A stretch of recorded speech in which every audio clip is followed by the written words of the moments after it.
I'd like to tell you about the strangest secret in the world. Some years ago, the late Nobel Prize-winning Dr. Albert Schweitzer was being interviewed in London, and a reporter asked him, "Doctor, what's wrong with men today?" And the great doctor was silent a moment, and then he said, "Men simply don't think." It's about this that I want to talk with you.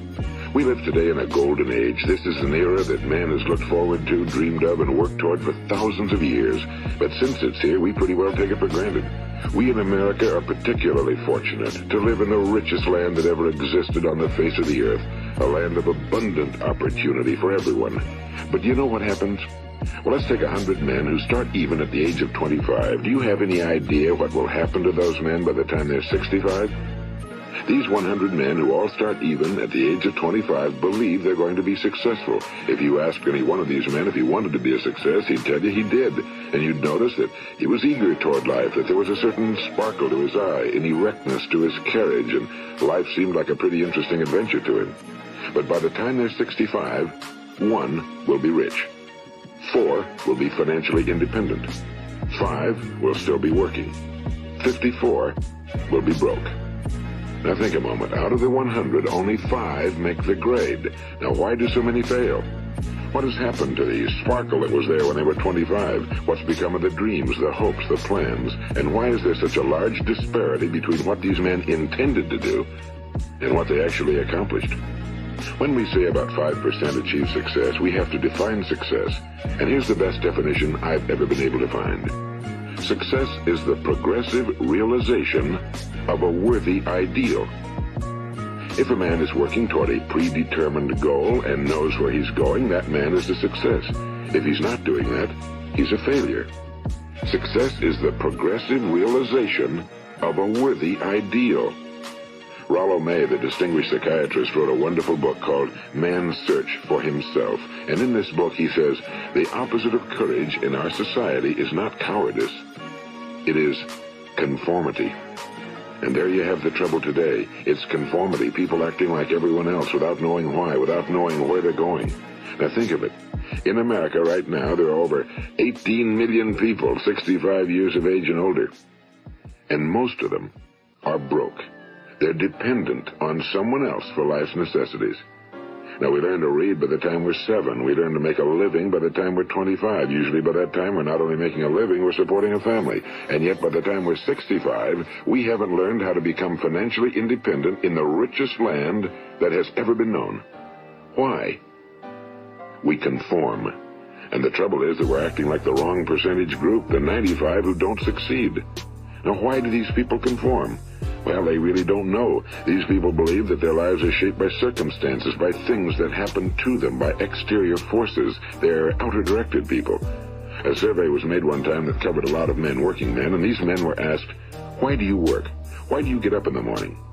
19 out of 20 had no idea. If you ask them, they'll say, well, everyone goes to work in the morning, and that's the reason they do it, because everyone else is doing it. Now let's get back to our definition of success. Who succeeds? The only person who succeeds is the person who is progressively realizing a worthy ideal. He's the person who says, I'm going to become this, and then begins to work toward that goal. I'll tell you who the successful people are. A success is the school teacher who's teaching school because that's what he or she wants to do. The success is the woman who's a wife and mother because she wanted to become a wife and mother and is doing a good job of it. The success is the man who runs the corner gas station because that was his dream. That's what he wanted to do. The success is the successful salesman who wants to become a top-notch salesman and grow and build with his organization. A success is anyone who is doing deliberately a predetermined job because that's what he decided to do deliberately. But only 1 out of 20 does that. That's why today there isn't really any competition unless we make it for ourselves. Instead of competing, all we have to do is create. You know, for 20 years, I looked for the key which would determine what would happen to a human being. Was there a key I wanted to know which would make the future a promise that we could foretell to a large extent? Was there a key that would guarantee a person's becoming successful if he only knew about it and knew how to use it? Well, there is such a key, and I've found it. Have you ever wondered why so many men work so hard and honestly without ever achieving anything in particular, and others don't seem to work hard and yet seem to get everything? They seem to have the magic touch. You've heard them say that about someone. Everything he touches turns to gold. And have you ever noticed that a man who becomes successful tends to continue to become successful? And on the other hand, have you noticed how a man who's a failure tends to continue to fail? Well, it's because of goals. Some of us have goals, some don't. People with goals succeed because they know where they're going. It's that simple. Think of a ship leaving a harbor, and think of it with the complete voyage mapped out and planned. The captain and crew know exactly where it's going and how long it'll take. It has a definite goal.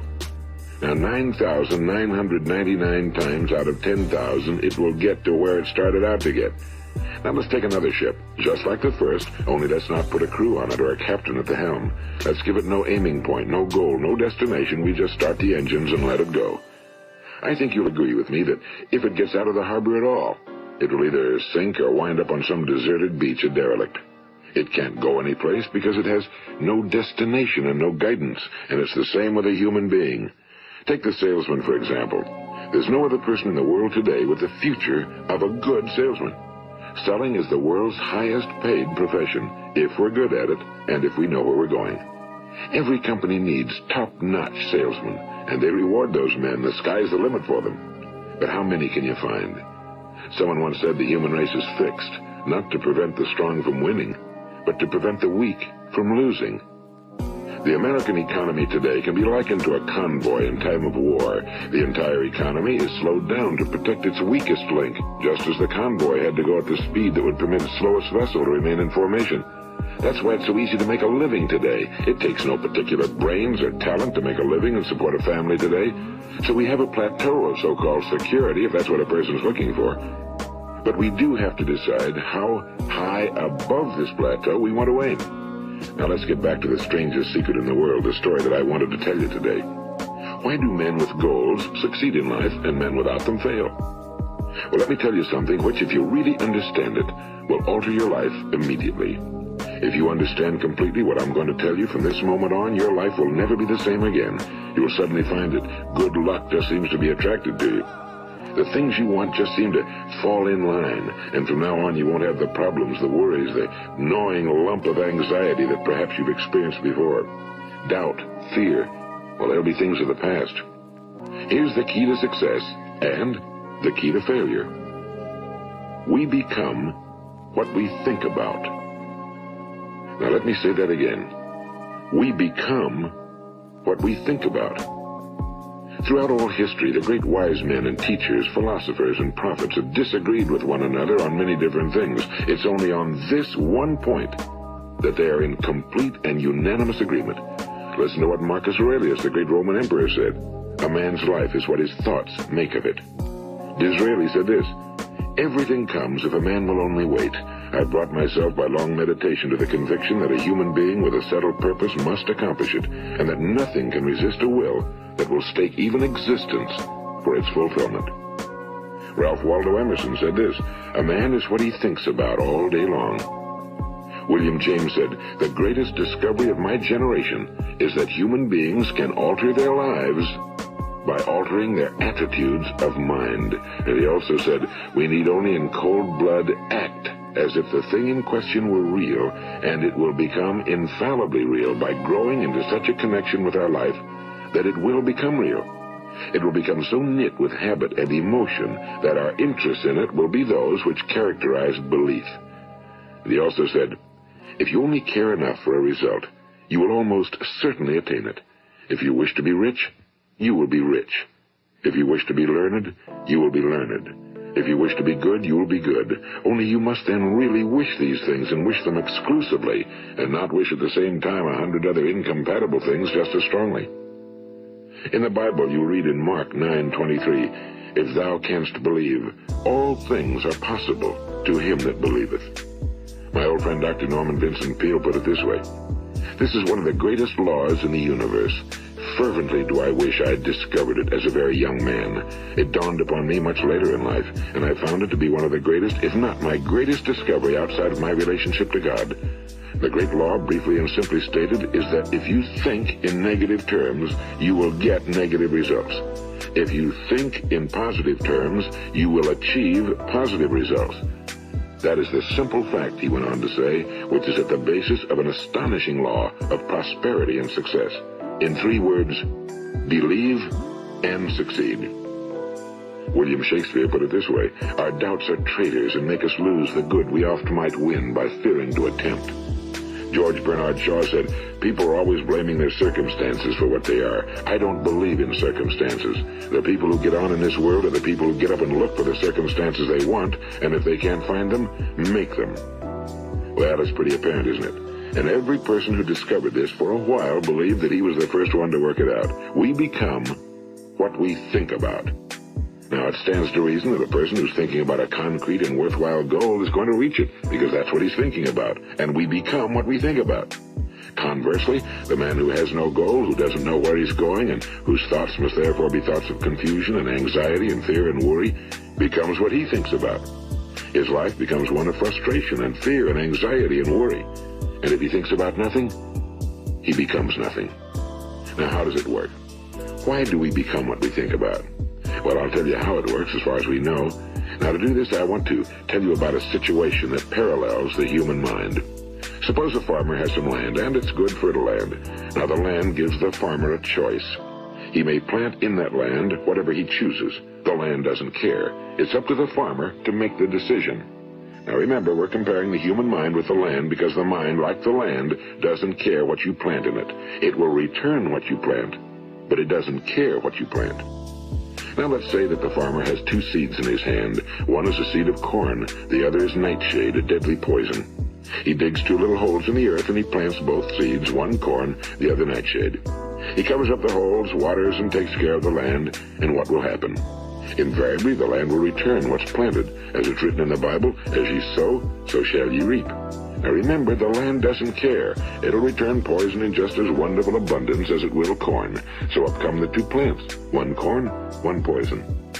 Now the human mind is far more fertile, far more incredible and mysterious than the land, but it works the same way. It doesn't care what we plant. Success, failure. A concrete, worthwhile goal, or confusion. Misunderstanding, fear, anxiety, and so on. But what we plant, it must return to us. You see, the human mind is the last great unexplored continent on Earth. It contains riches beyond our wildest dreams. It will return anything we want to plant. Now, you might say, well, if that's true, why don't people use their minds more? Well, I think they figured out an answer to that one, too. Our mind comes as standard equipment at birth. It's free, and things that are given to us for nothing we place little value on. Things that we pay money for, we value. The paradox is that exactly the reverse is true. Everything that's really worthwhile in life came to us free. Our minds, our souls, our bodies, our hopes, our dreams, our ambitions, our intelligence, our love of family and children and friends and country, all these priceless possessions are free. But the things that cost us money are actually very cheap and can be replaced at any time. A good man can be completely wiped out and make another fortune. He can do that several times. Even if our home burns down, we can rebuild it. But the things we got for nothing, we can never replace. The human mind isn't used because we take it for granted. Familiarity breeds contempt. It can do any kind of job we assign to it, but generally speaking, we use it for little jobs instead of big, important ones. Universities have proved that most of us are operating on about 10% or less of our abilities. So decide now, what is it you want? Plant your goal in your mind. It's the most important decision you ever make in your entire life. What is it you want? Do you want to be an outstanding salesman? A better worker at your particular job? Do you want to go places in your company? In your community? Do you want to get rich? All you've got to do is plant that seed in your mind, care for it, work steadily toward your goal, and it will become a reality. It not only will, there's no way that it cannot. You see, that's a law, like the laws of Sir Isaac Newton, the laws of gravity. If you get on top of a building and jump off, you'll always go down. You'll never go up. And it's the same with all the other laws of nature. They always work. They're inflexible. Think about your goal in a relaxed, positive way. Picture yourself in your mind's eye as having already achieved this goal. See yourself doing the things you will be doing when you've reached your goal. Ours has been called the phenobarbital age, the age of ulcers and nervous breakdowns and tranquilizers, at a time when medical research has raised us to a new plateau of good health and longevity. Far too many of us worry ourselves into an early grave trying to cope with things in our own little personal ways without learning a few great laws that will take care of everything for us. These things we bring on ourselves through our habitual way of thinking. Every one of us is the sum total of his own thoughts. He is where he is because that's exactly where he really wants to be, whether he'll admit that or not. Each of us must live off the fruit of his thoughts in the future, because what you think today and tomorrow, next month and next year, will mold your life and determine your future. You're guided by your mind. I remember one time I was driving through eastern Arizona and I saw one of those giant earth-moving machines roaring along the road at about 35 miles an hour with what looked like 30 tons of dirt in it. A tremendous, incredible machine. And there was a little man perched way up on top with the wheel in his hands guiding it. And as I drove along, I was struck by the similarity of that machine to the human mind. Just suppose you're sitting at the controls of such a vast source of energy. Are you going to sit back and fold your arms and let it run itself into a ditch? Or are you going to keep both hands firmly on the wheel and control and direct this power to a specific, worthwhile purpose? It's up to you. You're in the driver's seat. You see, the very law that gives us success is a two-edged sword. We must control our thinking. The same rule that can lead a man to a life of success, wealth, happiness, and all the things he ever dreamed of for himself and his family. That very same law can lead him into the gutter. It's all in how he uses it, for good or for bad. This is the strangest secret in the world. Now, why do I say it's strange, and why do I call it a secret? Actually, it isn't a secret at all. It was first promulgated by some of the earliest wise men, and it appears again and again throughout the Bible, but very few people have learned it, understand it. That's why it's strange, and why for some equally strange reason it virtually remains a secret. I believe that you could go out and walk down the main street of your town and ask one man after another what the secret of success is, and you probably wouldn't run into one man in a month who could tell you. Now, this information is enormously valuable to us if we really understand it and apply it. It's valuable to us not only for our own lives, but the lives of those around us, our families, employees, associates, and friends. Life should be an exciting adventure. It should never be a bore. A man should live fully, be alive. He should be glad to get out of bed in the morning. He should be doing a job he likes to do because he does it well. One time I heard Grove Patterson, the great late editor-in-chief of the Toledo Daily Blade, make a speech, and as he concluded his speech, he said something I've never forgotten. He said, "My years in the newspaper business have convinced me of several things. Among them, that people are basically good, and that we came from someplace, and we're going someplace. So we should make our time here an exciting adventure. The architect of the universe didn't build a stairway leading nowhere." And the greatest teacher of all, the carpenter from the plains of Galilee, gave us the secret time and time again. As ye believe, so shall it be done unto you. I've explained the strangest secret in the world and how it works. Now on this side I want to explain how you can prove to yourself the enormous returns possible in your own life by putting this secret to a practical test. I want you to make a test that will last 30 days. It isn't going to be easy, but if you'll give it a good try, it will completely change your life for the better. Now, back in the 17th century, Sir Isaac Newton, the English mathematician and natural philosopher, gave us some natural laws of physics which apply as much to human beings as they do to the movement of bodies in the universe. And one of these laws is that for every action, there is an equal and opposite reaction. Simply stated, as it applies to you and me, it means we can achieve nothing without paying the price. The results of your 30-day experiment will be in direct proportion to the effort you put forth. To be a doctor, you must pay the price of long years of difficult study. To be successful in selling, and remember that each of us succeeds to the extent of his ability to sell. Selling our families on our ideas, selling education in schools, selling our children on the advantages of living the good and honest life, selling our associates and employees on the importance of being exceptional people. To, of course, the profession of selling itself. But to be successful in selling our way to the good life, we must be willing to pay the price. Now, what is that price?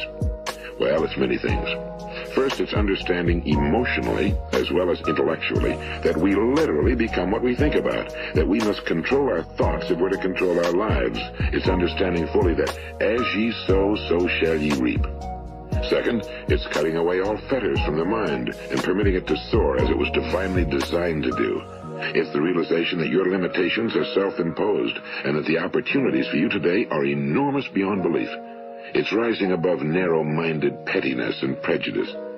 And third, it's using all your courage to force yourself to think positively on your own problem, to set a definite and clearly defined goal for yourself, to let your marvelous mind think about your goal from all possible angles, to let your imagination speculate freely upon many different possible solutions, to refuse to believe that there are any circumstances sufficiently strong to defeat you in the accomplishment of your purpose, to act promptly and decisively when your course is clear, and to keep constantly aware of the fact that you are, at this moment, standing in the middle of your own acres of diamonds, as Russell Conwell used to point out.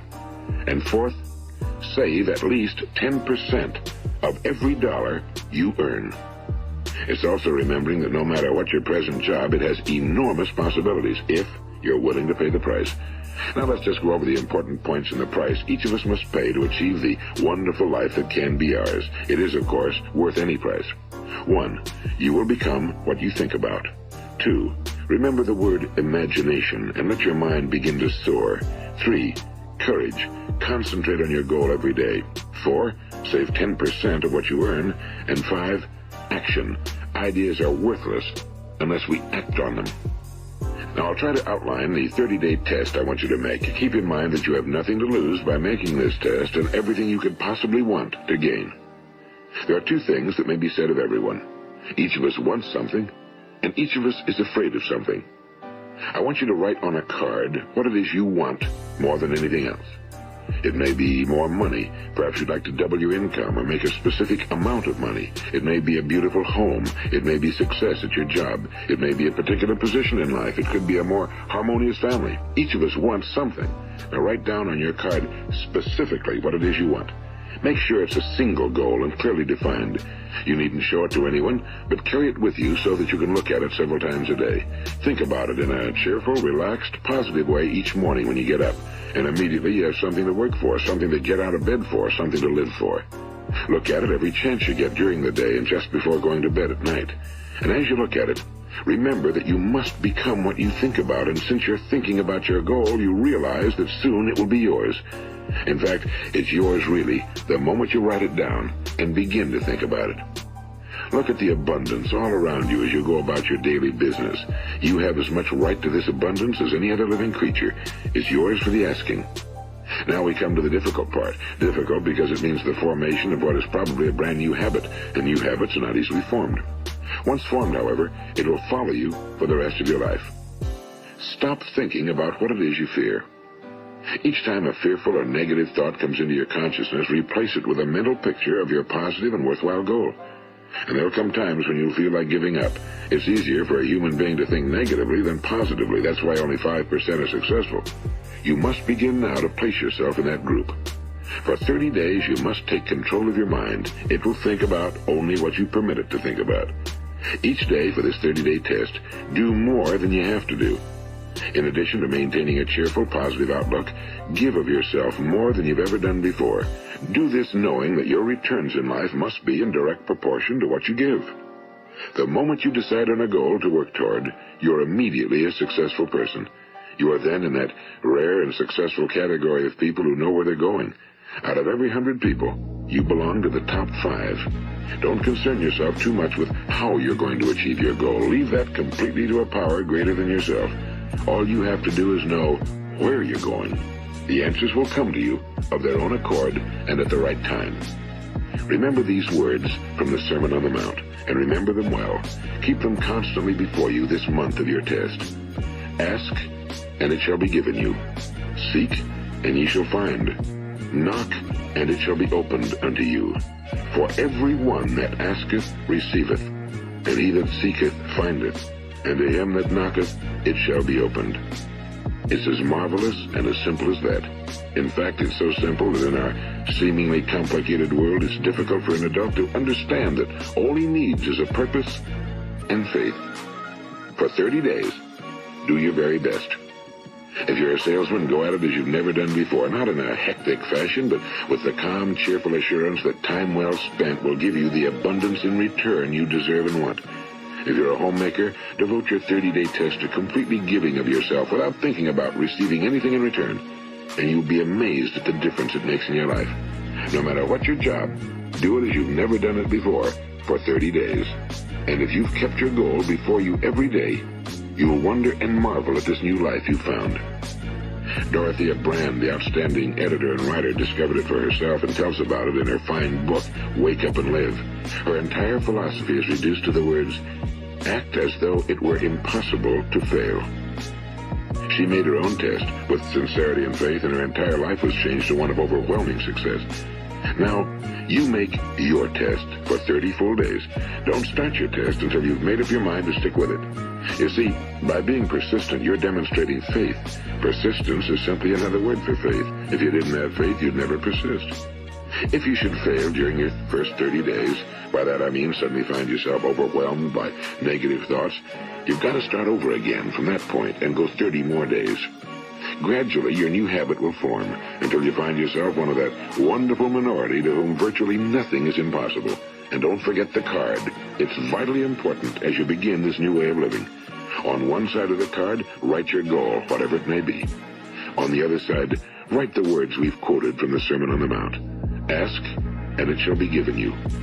Seek, and ye shall find. Knock, and it shall be opened unto you. Nothing great was ever accomplished without inspiration. See that during these crucial first 30 days, your own inspiration is kept at a peak. And above all, don't worry. Worry brings fear, and fear is crippling. The only thing that can cause you to worry during your test is trying to do it all yourself. Know that all you have to do is hold your goal before you. Everything else will take care of itself. Remember also to keep calm and cheerful. Don't let petty things annoy you and get you off course. Now, since making this test is difficult, some will say, why should I bother? Well, look at the alternative. No one wants to be a failure. No one really wants to be a mediocre individual. No one wants a life constantly filled with worry and fear and frustration. Therefore, remember that you must reap that which you sow. If you sow negative thoughts, your life will be filled with negative things. If you sow positive thoughts, your life will be cheerful, successful, and positive. Now, gradually, you will have a tendency to forget what you've heard on this recording. Play it often. Keep reminding yourself of what you must do to form this new habit. Gather your whole family around at regular intervals and listen to what's been said here. You know, most men will tell you that they want to make money without understanding the law. The only people who make money work in a mint. The rest of us must earn money. This is what causes those who keep looking for something for nothing or a free ride to fail in life. The only way to earn money is by providing people with services or products which are needed and useful. We exchange our time and our product or service for the other man's money. Therefore, the law is that our financial return will be in direct proportion to our service. Now, success is not the result of making money. Making money is the result of success, and success is in direct proportion to our service. Most people have this law backwards. They believe that you're successful if you earn a lot of money. The truth is that you can only earn money after you're successful. It's like the story of the man who sat in front of the stove and said to it, give me heat, and then I'll add the wood. How many men and women do you know, or do you suppose there are today, who take the same attitude toward life? There are millions. We've got to put the fuel in before we can expect heat. Likewise, we've got to be of service first before we can expect money. Don't concern yourself with the money. Be of service, build, work, dream, create. Do this and you'll find there's no limit to the prosperity and abundance that will come to you. Prosperity, you know, is founded upon a law of mutual exchange. Any person who contributes to prosperity must prosper in turn himself. Sometimes the return will not come from those you serve, but it must come to you from someplace, because that's the law. For every action, there is an equal and opposite reaction. As you go daily through your 30-day test period, remember that your success will always be measured by the quality and quantity of service you render, and money is a yardstick for measuring this service. No man can get rich himself unless he enriches others. Now, there are no exceptions to a law. You can drive down any street in America and from your car estimate the service that's being rendered by the people living on that street. Had you ever thought of this yardstick before? It's interesting. Some, like ministers and priests and other devoted people, measure their returns in the realm of the spiritual, but again, their returns are equal to their service. Once this law is fully understood, any thinking person can tell his own fortune. If he wants more, he must be of more service to those from whom he receives his return. If he wants less, he has only to reduce his service. This is the price you must pay for what you want. If you believe you can enrich yourself by deluding others, you can end only by deluding yourself. It may take some time, but just as surely as you breathe, you'll get back what you put out. Don't ever make the mistake of thinking you can avert this. It's impossible. The prisons and the streets where the lonely walk are filled with people who've tried to make new laws just for themselves. We may avoid the laws of man for a while, but there are greater laws that cannot be broken. An outstanding medical doctor recently pointed out 6 steps that will help you realize success. 1. Set yourself a definite goal. 2. Quit running yourself down. 3. Stop thinking of all the reasons why you cannot be successful and instead think of all the reasons why you can. 4. Trace your attitudes back through your childhood and try to discover where you first got the idea you couldn't be successful, if that's the way you've been thinking. 5. Change the image you have of yourself by writing out a description of the person you would like to be. And 6. Act the part of the successful person you have decided to become. The doctor who wrote those words is a noted West Coast psychiatrist, Dr. David Harold Fink. Do what the experts since the dawn of recorded history have told you must do. Pay the price by becoming the person you want to become. It's not nearly as difficult as living unsuccessfully. Make your 30-day test, then repeat it again, and each time it will become more a part of you until you'll wonder how you could ever have lived any other way. Live this new way and the floodgates of abundance will open and pour over you more riches than you may have dreamed existed. Money? Yes, lots of it. But what's more important, you'll have peace. You'll be in that wonderful minority who lead calm, cheerful, successful lives.